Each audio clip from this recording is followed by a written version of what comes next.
Well, let's get reaction now from Iranian affairs analyst Camelia Entekhabifard. She joins me from New York. Camelia, how damaging are these sanctions to Iran? How will they affect ordinary citizens there? Thanks for hosting me. It would affect the ordinary Iranian citizens clearly, but what people were asking this day and the past few months protesting against is not about the sanctions. It's about the economy, but clearly they are pointing the mismanagement and corruption and the Islamic Republic itself for what it has been imposed to the Iranian and the people have to suffer from. President Rouhani, in my opinion, failed to address these purposes and these portions of the demands by the public.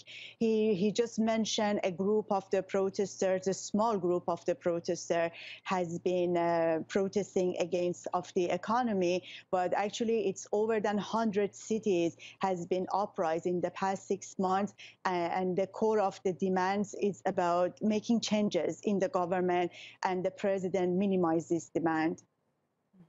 You know, Camelia, the U.S. doesn't have much international support for these sanctions, namely the EU, Russia, and China oppose it. So who could end up more isolated here, the U.S. or Iran? It doesn't have that much support, but as you know, the Europeans have lots of business interests in the United States, which not simply were giving up.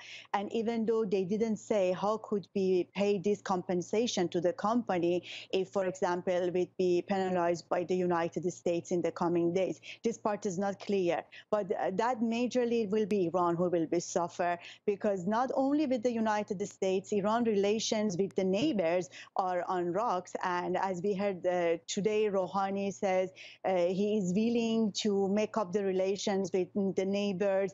We hear clearly that Saudi Arabia is not interested at this stage to having a talk with Iran. But it was so simple. Changing the courses and shifts in Iran's behavior in the region could absolutely make some changes in President Trump's decision today by imposing the sanctions on Iran. And for the coming days, not only these sanctions, but as Rouhani says, the sanctions on the oil industry, which had supposed to implement on November 4th, is the major one, and it had already scared the public, and the market has been reacted so harshly in the past few days. Today, the market little bit reacted well and calmed down because of the president's speeches, but I'm not seeing that could be for such a long term can continue. All right, Camelia Entekhabifard, thank you for joining us today.